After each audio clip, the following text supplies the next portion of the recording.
Farm for Profit Podcast. Take a listen, have a blast. Farm for Profit Podcast. Learn about farming while having a laugh. Farm for Profit Podcast. We are going to talk technology in grain dryers. You know, there's a lot of technology at these farm shows. We're sitting here at Husker Harvest Days, and we don't have the knowledge. So we're going to get it from somebody else. We got to meet Brandon out here, and we met Brandon by helping him roll his car out of his trailer. And that's not just no regular car, right, Brandon? Right, yeah. Thank you for your guys' help.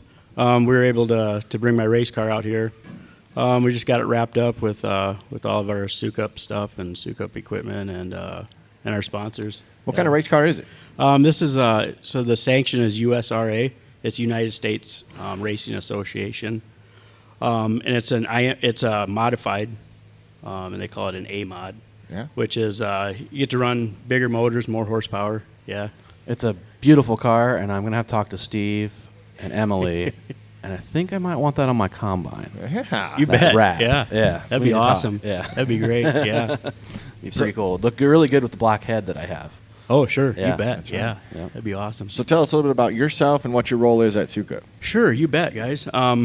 First of all, thank you for having me on. I really appreciate it. So my current role right now is I just took a new role at Sukup. I'm currently the territory manager of Nebraska, Kansas, Colorado, and Wyoming.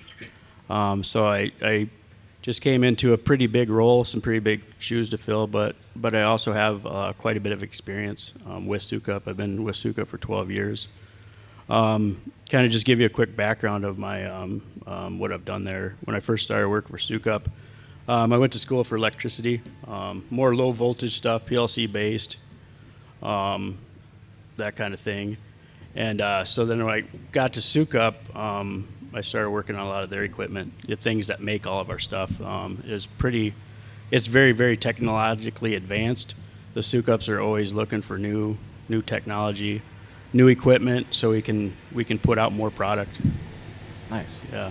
So you went from electrician to where? What was the next step? So with my electrical background, once they found out, I can fix things, then they started, put me in a truck and started going out and helping during the dryer season. Because the dryers nowadays are, we had to advance with all the other equipment, with all of the other industries, the technology of the equipment just keeps advancing, and we have to advance with it. Yep. It's kind of like a car. It used to be able to work on them yourself. And Right. There's a lot more technology. And if it's an electronical deal, I wouldn't know the first thing to do. Sure. Sure. Yeah. On the old 1970s dryer, I knew if something was wrong, it was like one of three things. You bet. You bet. Yeah. Yep. So Okay, so now give us a rundown as to what types of grain dryers are out there. Sure. So we have a full line of grain dryer.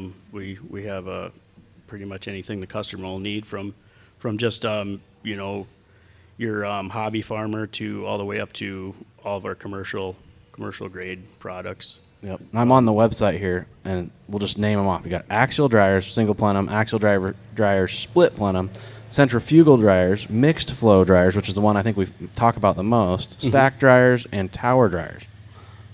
And I've got a dryer for the clothes in my house. Yeah, you bet. Yeah. So we've talked about mixed flow a lot, and we will here, but let's just start with the basic. Sure, you bet. My specialty, actually, before I took this territory manager job, was tower dryers. Okay. I think I actually, when I started traveling around working on dryers and got pretty good at it, then I ended up taking over the department, managing the dryer service department, and also specializing in the tower dryers. Our tower dryers are more, you see them at commercial grain elevator sites. And also, the farms every year keep getting bigger and bigger. Right. And there's also quite a few tower dryers So tower is tall. it is. right? It is very So tall round dryer. Yeah. How's it dry the grain? Is it just put it in the top and let it fall? Yeah, basically, every grain dryer, whether it's ours or theirs, is this basic same principle with heat and time. We're just heating up the grain and then we're metering it out. and then just all the fancy bells and whistles that come with it. We do at Suka Manufacturing, what sets us apart from all the competitors is our vacuum cooling on all of our dryer series. It's patent pended, and the efficiency of the vacuum cooling is unmatched, and it saves so much fuel and electricity that it pretty much can pay for a dryer over years. So why are we cooling it? So we want to be able to cool it to put it in the bin to have Just a for final product. Speed, so we can Yes. load the bins faster and we can dry more. Actually, would load it bet. a little slower, right? If you're cooling, than if you're dumping hot. Yes, that's true. Yep, you do lose a little bit of capacity if you're dumping cool. But you gain control on the quality of your grain condition. You sure do. Yeah. You sure do. And that's what we're really pushing now is grain quality, and that ties right into safety. You know, if we can keep the grain in condition and keep good quality grain, there's no point in going in the bin. Right. And no point for somebody to get hurt if we can So we the- can achieve that. So the tower dryer, corn gets put into the top, Yep. and then it falls its way through a process. Through the walls. Yes, it Right. does. It has a column. Yep, it has a column, and as the bottom has sweep arms, Okay. and so you're essentially setting a meter speed of how fast you want to run, and it's all based on how wet the grain is and how dry you want it. And your burners are in the center, Yes. pushing heat through the corn, through the walls. Yes, it does. And then sucking air through the bottom. Yes. Ambient, cool air through the bottom as it goes out. That's how it cools. Yes, Okay. it does. And then so our spin on it, that vacuum cooling is taking heat off the grain, and when it takes the heat off the grain, it's sending it back up through the dryer. So initially, we're getting more drying power off of that heat. We're not losing any of it. So why would I go with a tower over a mixed flow or an axial? Axial, yeah. Yes, that's a great question. You definitely want to find the dryer for your needs. So when we start looking at, we'll sit down with the customer, usually do a site visit. You know, we kind of talked about it yesterday. Kent touched on it that, you know, we're set up kind of like Chevrolet, Ford. We have dealerships all over the country, and then we assist our dealerships. And we have, you know, those dealerships in different towns and stuff. So then, So if you came to my farm, you're looking. What determines when I think I want a tower dryer, but then you guys are like, no, you need an axial dryer. What made you pull that trigger? so a lot of the consideration is space, and then height requirements. So with a tower dryer, you're going to need a pretty big leg to be able to fill that dryer. Where some of your other dryers, like your stack dryers or your cross flow dryers, you can load them with you know, you don't need that big huge bucket elevator. Just do like to- a little smaller sure, auger. or Sure, an something, auger. right? Yep. You bet to fill it. So yeah. Yep. So that's probably more common. I guess I see more of those on farms that I do a farm auction at. Sure. A lot of those. Is that the older school technology? You're talking about the mixed flow? No, I'm talking about axial dryers. Actually, okay. Oh, axial dryers. So axial dryers are one of my favorite dryers, just because I'm a big fan of how much air the airflow that they push. The axial fan, but they're really noisy. So that's another thing to consider if the dryer is close to your house. I personally wouldn't want an axial dryer. I'd want a centrifugal at that point, just because of the noise. What makes it noisy? The fan is. The fan does, yeah. Yep. It just Yep. pushes that much more. Yeah, yep. air. It's just like the blades on the axial look like a prop plane. So does it have And they more run really capacity fast. with the more air? When you push more air, you're going to get more drying. Okay. Yep. Got So your it. centrifugal is not going to give you you might have to go to a bigger centrifugal to get the same capacity Right. as you would the axial. Yep. So Corey, what did you have? You're getting a different setup. What did you have? So we had a tower dryer, and it wasn't a Sukup. It was an old 1970s Canson, but kind of similar. That's how I knew. So I you wanted already to- had the grain leg to get up there and put it down in? Yes, it had its own grain leg.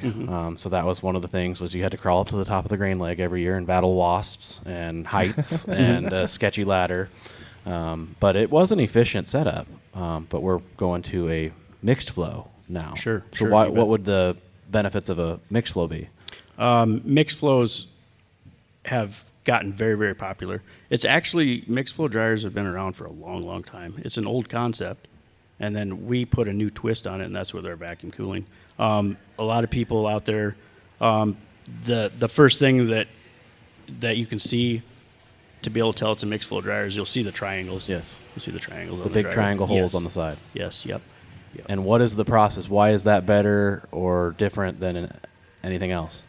You know, we did a lot of testing. I actually was with the engineers, and we tested different things, and the triangles just kind of worked better, and then we just kind of made a decision to stick with the industry standard because everybody runs the triangles. And it's Yeah. my understanding that you're actually you're drying every kernel the same. in Yes, that, correct? the mixed flow dryer is what makes the mixed flow unique. Is I kind of compare it to you remember the show Price is Right? Well, I guess it's Yeah. still going on, but anyway, it Yep. was Bob Barker in my Plinko. time. Yeah, yep. Yep. And now it's Carey. Is it Drew. Drew Yeah. Carey? Yeah, Yeah, Drew yep. Carey has it now. But anyway, Plinko. Yeah, you got it, Plinko. So you know, they drop the Plinko chips, and it just keeps bouncing back and forth, back and forth. And you don't know where it's going to end up at the bottom. Right. That's basically what the mixed flow does. It's taking the corn, and it's just Plinko, and it's just Yeah. all those kernels are going back, forth, as they drop down. So the benefit is every kernel should be relatively the same Yes, moisture, and yes. then in like a tower dryer, Dave, you have this It's- column of grain coming down. Yes, and yep. heat is on one side, and then ambient is on the other, and it has to push through. Potentially, you have the chance to over dry the inside, Yes, you can. under dry the outside, and you mix it for. The tower dryers are good mixers. Once Okay. it gets to the bottom, it averages all together. Yes. Very well. Very well. But you could have And- 17% kernel and Yes. a kernel that's 14%, and that's how Yes. you're getting your 15, Yeah. type of deal. So I'm lost here a little bit in Yes. that when we make new computers, we don't keep the old ones. Mm-hmm. We have new technology that's better. So we found a better way, faster way, quicker way to do it. And then people seem to get rid of their old technology. Here I'm hearing we have all different types of technology, but I haven't quite figured out. It seems like, okay, if CrossFlow, I just heard that is not CrossFlow, but mix. If mix flow is good to do a certain point, why are we still selling the other ones? Like you guys have multiple products. Is it a Yes, price? yes. Is it what is it? That's a very good question. So the difference in the products is the difference in the needs of the farmer. Okay. How many bushels an hour that they need to run through their So capacity is yes, probably a big one. capacity is a real big one. Yep. And the footprint of a tower dryer is really small because it's so tall. Yeah, it looks It's all going looks like straight up. the Leaning Tower of Pisa, except Yep. it doesn't lean. Rocket You ship. bet. Yeah. Yep. I don't know. My mixed flow is dang tall. Yeah, the mixed flows get up there too. Yeah. Yeah, Well, they it's a- do. But they're spread out. They're a lot. They're longer. rectangle. Yes. Yep. Yep. So your concrete takes up more space, and the thing not to forget about tower dryers is they still have they're still very, very sought out today with the bigger, your bigger commercial sites, your local hometown co-ops. You'll see a tower dryer there because they're just they can move so much grain. There's so much grain in process, and there's also they like them too because there's less moving parts. Yes. They're very, very simple. You have one burner. You have up to three fans, and you have one heater. Yeah. Is Yeah, one more yeah. efficient? I mean, are we going to use less? Are you going to save me money with one? Yeah, the mixed flow is going to be more efficient, definitely by far. Yep. Probably cost the most though. They're actually not too far off Really? with okay. the bushels per hour. They try to, the engineers try to factor in everything and Corey, this is good news for you. I Yeah, know. yep. It is. I mean, we were very efficient with our old technology, so yeah. I'm interested to see how this does. Speaking of technology, yeah, dryer season is upon us. Yes. And actually, I was out last night after the show. I was out till about 9:30 at night working on a dryer, just around here. New Oh, you setup. were? Yeah. Yep. We were giving you a hard time thinking you went to a restaurant and had a big old steak. Right. Yeah. Yeah. We did the other night. That was always good. on the clock. Right. Yeah. What were you working on last night? So last night I was working on interfacing, getting everything to communicate with each other, and then I was also helping the customer with we call it My SuCup, and is what My SuCup is it's a app based interface where the customer can actually from their cell phone they can be literally in their combine, they could be in town, they could be at the co-op selling grain, and they can make changes on their dryer from their cell phone. So I'm curious, what kind of changes are you going to make, Corey? Like, are we going to change like how much percentage? I mean, once we set it, we want this % of grain going in the grain bin. Do we change it that often? Like, I can't imagine us making like. Yeah, planting date, hybrids, all that kind of stuff does change. I mean, what your goal doesn't, but certain hybrids dry different than other. Definitely. Hybrids. So you have to. that's why you're yes. changing. Okay. Yeah. Yep. Yep. Can you preset all that stuff? That I know this is this hybrid corn, and I know that as soon as we get this far, or how do you know when you change hybrids and the grain cart starts dumping a different? Or do you have to know that? You know pretty quick when it's not getting down to 15% or whatever you're trying to dry to. Right. I went to dryer school at Sukup. Oh, great. And Super. learned that you can kind of save some things. This hybrid needed this factor or whatever, and this hybrid might so you can actually just write that stuff down, and the okay. next year that'd be a good place to start. Sure, right? you bet. Yeah, yep.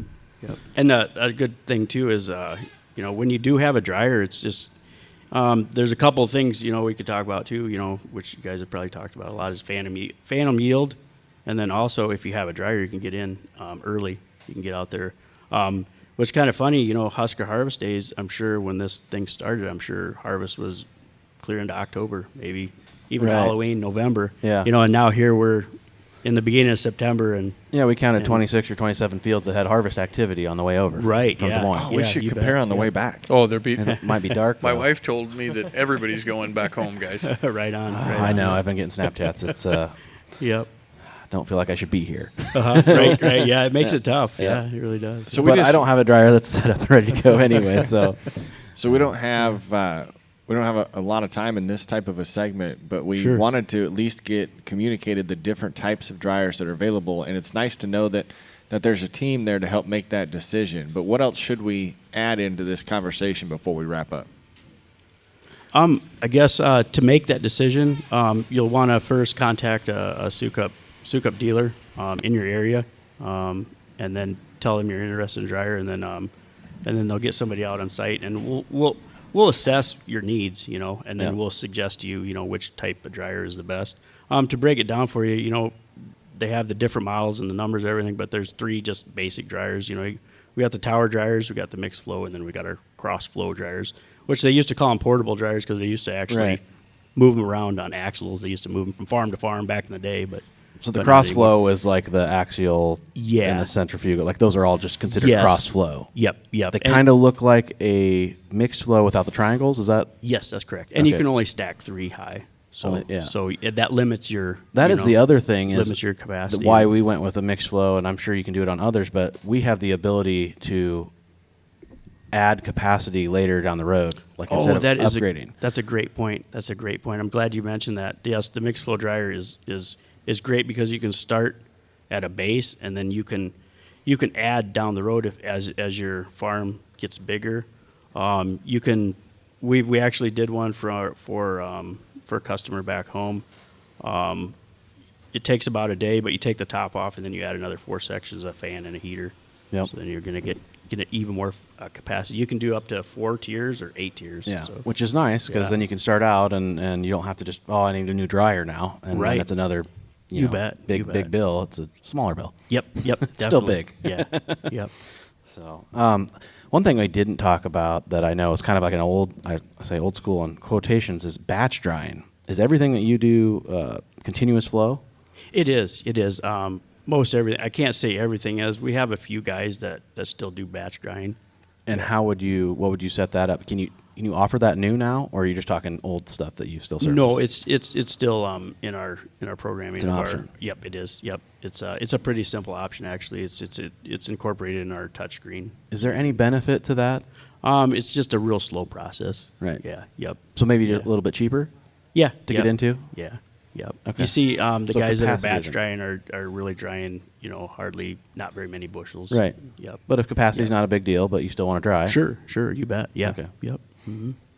Good. Well, I love this conversation because it got us a little bit of information to share with the listeners, and now they can dive in a little bit deeper themselves. Sure. Because they got the base of where to start figured out. So they should head to www.sukup.com Yes, that's correct. to learn more or reach out to a dealer near them. Yes, that is correct. Yep. Cool. Yeah. Thank you. Well, Brandon, we appreciate it a lot. And Corey, what do you think? Good to go? Yeah, let's go. All right.